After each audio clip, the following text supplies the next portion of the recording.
2008年の休日。その日は朝からよく晴れていた。妻と私はせっかくなのでこの週末を使って大掃除をするという大きな目標を立てたのだ。手始めはガレージの片付けだ。うちのガレージは車が2台入る。そしていつも物で溢れている。箱がいくつも山積みになり、今にも棚から落ちてきそうなほどだ。壁には自転車が何台も立てかけてある。庭で使うホースは隅の方でトグロを巻いている。熊手やスコップやほうきはあっちを向いたりこっちを向いたりしている。こんな状態なのでガレージの片付けはもちろん一筋縄ではいかなかった。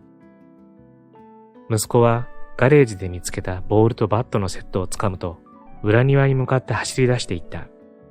一緒に遊んでもらいたいと顔に書いてある。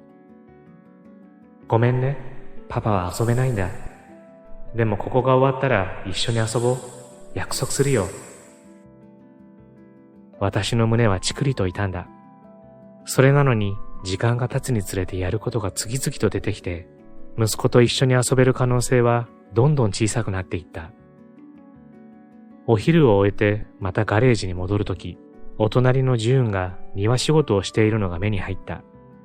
花を植えて水をまいている。ジューンは笑顔の優しいおばあさんで、いつも私たち一家のことを気にかけてくれる。私は彼女に手を振ると作業に取り掛かった。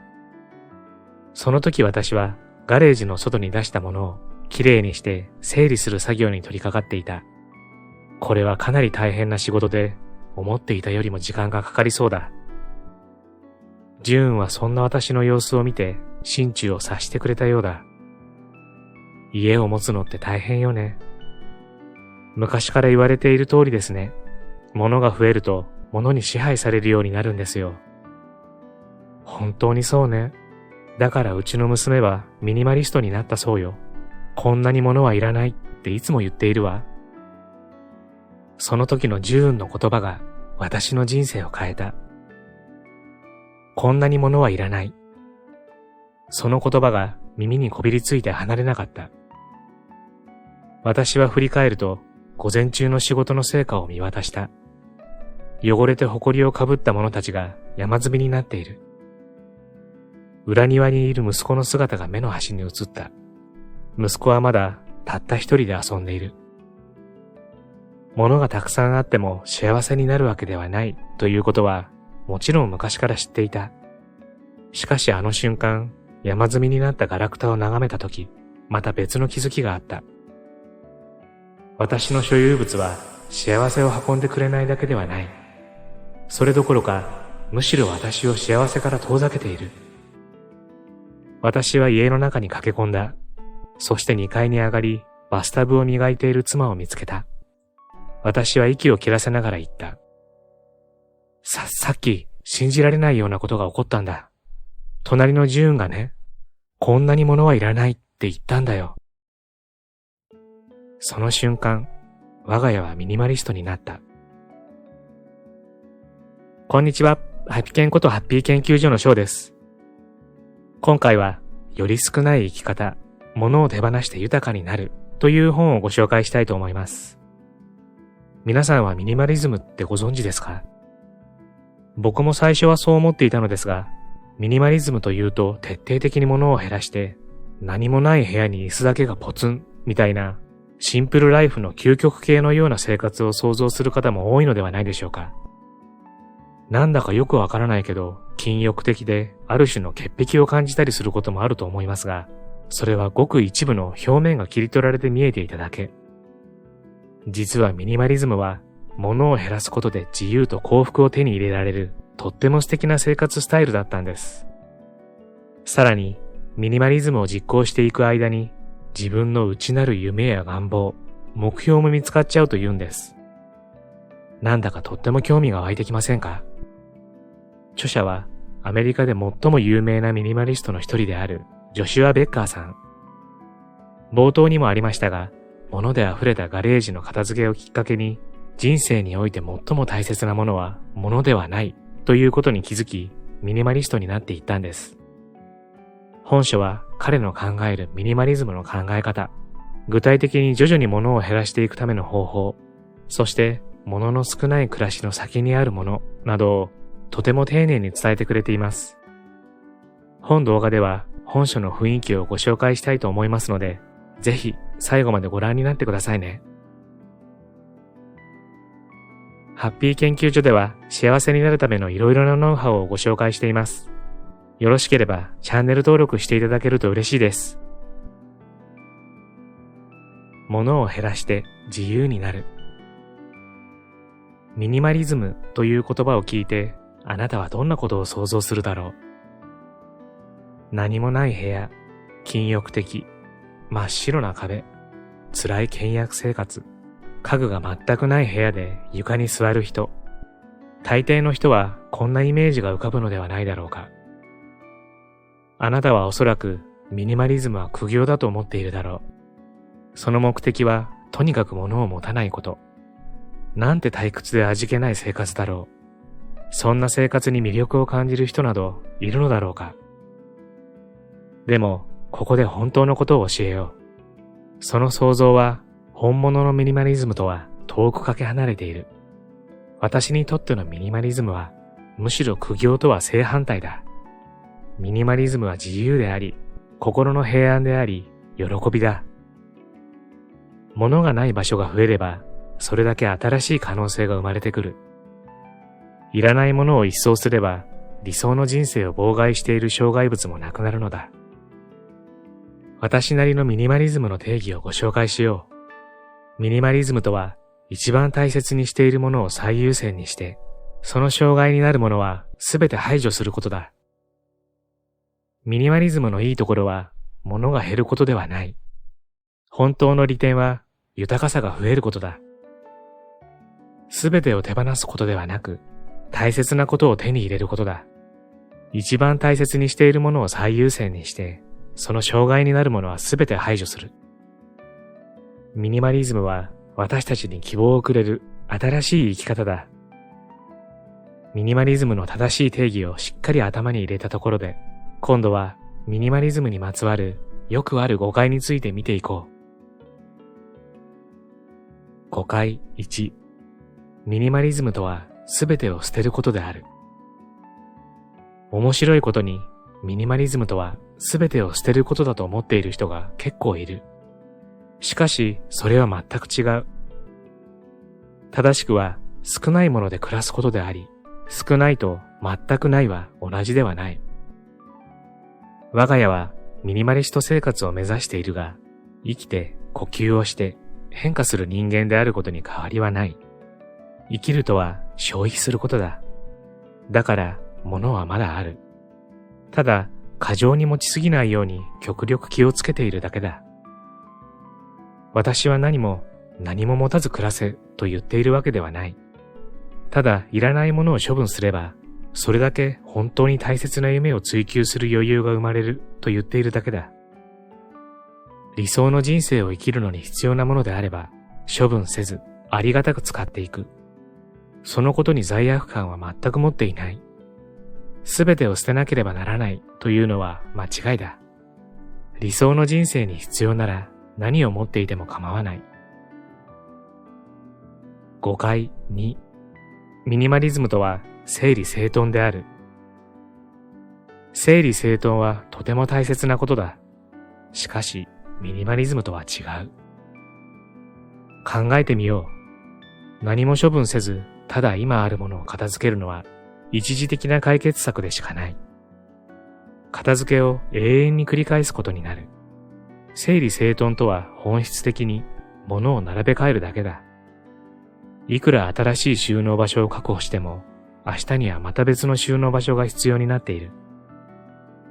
それに加えて何も処分せずに片付けることには大きな欠点がいくつもある。例えば整理整頓をしても人生の大切な気づきにはつながらない。所有物を並べ替えれば一つ一つを見ることにはなるだろうが、本当に必要かどうか自問することはない。大抵はただ箱に入れて蓋をしてまた存在を忘れてしまうだけだ。また整理整頓をしても人生に変化は起こらない。確かに部屋がきれいに片付けば、その時は気分が上向きになるだろう。しかし、それで実際に生き方が変わることは滅多にない。確かに物の置き場所は変わったかもしれないが、人生の中身は全く変わっていない。一方で、実際に物を少なくすると、整理整頓ではできなかったことがたくさん実現できる。考え方が変わり、人生が変わる。それは一時的な解決策ではない。問題を完全に解決してくれる。一度処分してしまえば、永遠に目の前から消えるからだ。何もしないよりは片付けた方がいいだろう。しかし物を減らすのは、それよりもはるかにいいことだ。実際、ミニマリズムの捉え方は人それぞれだ。あなたのライフスタイルにぴったり合ったミニマリズムを見つけてもらいたい。どんなスタイルを選ぶにせよ、ミニマリズムはあなたに自由とより良い人生を与えてくれるだろう。それが全ての人の望みではないだろうか。ミニマリズムについてどんな誤解をしていたとしても、今のあなたは真実を知っている。ミニマリズムとは、一番大切にしているものを最優先にして、その障害になるものは全て排除することだ。ミニマリズムは、少ないもので豊かに暮らすことを求める全ての人のためにある。自分らしい、より少ない生き方を見つける。ミニマリズムに決まった公式はないし、満たさなければいけない基準もない。自分のライフスタイルに合った方法で、自分なりのミニマリズムを創造すればいい。100個よりもはるかに多くのものが必要だと思うなら、それも問題ない。極小住宅に住むのは理想の生活ではないのなら、それももちろん問題なしだ。本当に自分の好きなようにやって構わない。自分なりのミニマリズムを決めるとき大切なのは、自分の目的を基準に決めることだ。まずは、自分にとっての理想の人生について真剣に考えてみよう。理想の人生を思い描いたら、今度はそれを実現するのに一番適したミニマリズムのスタイルを考える。いずれにせよ、ミニマリズムを堅苦しく考えるのは厳禁だ。こうあるべきという姿にとらわれないように注意しよう。自分の目標を見失わずにいれば、柔軟な考え方ができるようになるはずだ。人生の目的がはっきり分かっている人も中にはいる。そういう人なら、それほど苦労せずに自分なりのミニマリズムを見つけることができるだろう。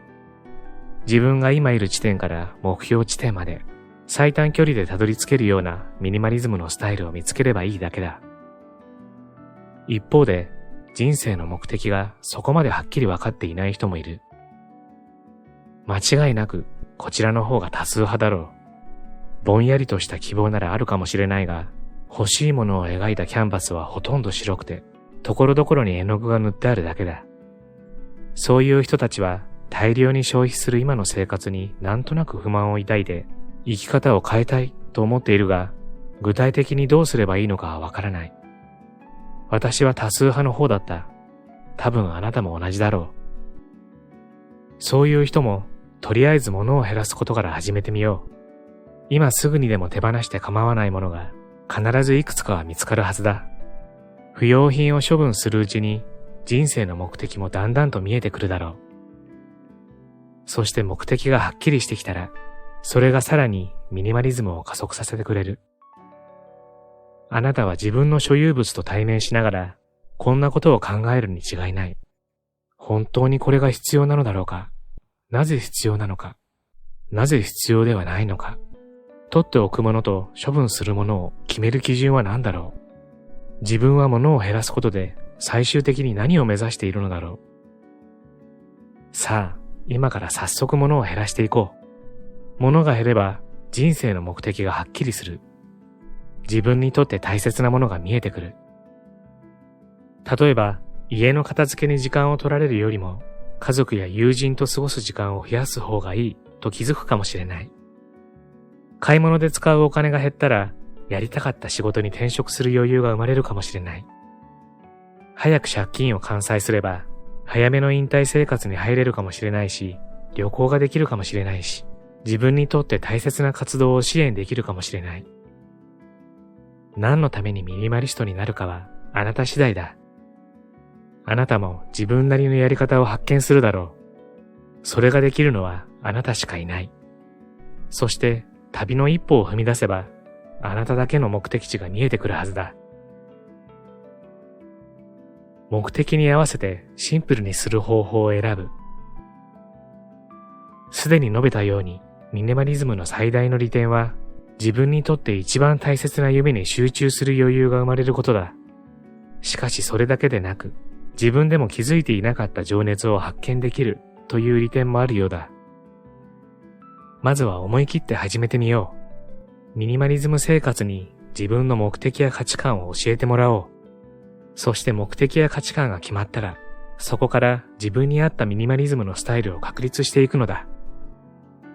繰り返すが、ミニマリズムの目的はただ物を減らすことではない。人生から不要品を取り除き、もっと多くのことを達成できるようになるのが本当の目的だ。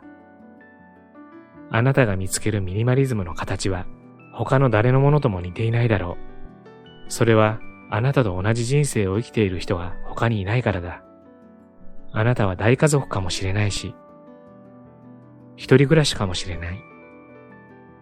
農場で暮らしているかもしれないし、都会のマンション暮らしなのかもしれない。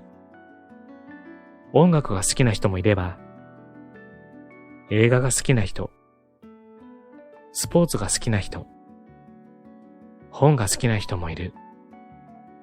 芸術作品を作っているかもしれないし、自宅を仲間のたまり場にするのが好きだという人もいるだろう。力の限り夢を追いかけ、持っているリソースを最大限に活用しよう。身の回りから余計なものがなくなれば、一番大切なことに集中できる。自分の生き方にぴったり合ったミニマリズムのスタイルを見つけよう。今より手間が増えるのではなく、今より自由になれるのが正しいミニマリズムだ。あなたはあなた自身の人生を生きるために生まれてきた。だから今この場で決心しよう。自分にぴったり合ったミニマリズムを実践することで、自分の力の及ぶ限り、最高の自分になるのだ。より少なく豊かな暮らしはすぐそこにある。まだ不要品の処分が完全に終わったわけではなかったが、以前ほど家のことに追われないほどには物が少なくなっていた。そのため私たち一家は、その休日を好きなことをして過ごすことができた。家の近くにある林を散策して、ポーチでお昼を食べて、子供たちをブランコに乗せた。その日の夕方、息子と一緒に家の前にある車通りの少ない道に向かった。二人で自転車に乗って角を曲がると、庭先で何かしている隣人が目に入った。疲れてうんざりした顔をしている。そう、ガレージの片付けをしていたのだ。私は思わず微笑んだ。いつかその時が訪れたら、人生を変えるメッセージを彼にも届けてあげよう。そんなに物は必要ないんだよ。ミニマリズムは決して物を手放すことを目的にしているのではなく、自分が最も大切にしているものをしっかりと味わうことを目的としているんです。なので、物は減っても、その分幸福感、充足感が増していくんですね。それに、物を減らす過程で自分自身と語り合うことによって、本当の自分の願いや希望が見えてくるんです。そもそも厳選したもので暮らすようになるので、環境にもお財布にも優しいですし、質のいいものを選び、人と比較することもなくなる。なんだか自分らしく生きるということにとても近い考え方に感じました。また、同じミニマリズムでもこれとは違う考え方もあるのでしょうし、よく比較される断捨離という概念も全く違うという人もいるし、似ているという人もいる。そういう意味では何が正しいというのは関係なく、いろいろな考え方を知った上で自分にフィットした考え方を自分流に取り入れてみるということが一番大切なのかなって思いました。本動画では冒頭の考え方の部分をちょっぴりだけご紹介しましたが、実は本書は結構ボリューミーで、物を減らして自由になるという考え方、物を減らす生活の敵、物を減らしていく具体的な流れ、どうしても手放せないものとの向き合い方、生きる目的の見つけ方、ものの少ない暮らしの先にあるものと、単なる片付けノウハウではなく、新しい生き方を感じることができるコンテンツが満載です。新しい考え方に触れることができて、個人的にはミニマリズム、断捨離などにさらに興味を持ちました。興味がある方はぜひ読んでみてくださいね。最後までご視聴ありがとうございました。これからも皆様の幸せづくりに役立つ情報をまとめていきたいと思いますので、チャンネル登録や高評価をしていただけるととっても嬉しいです。また次回の動画でお会いしましょう。皆様に幸せが届きますように。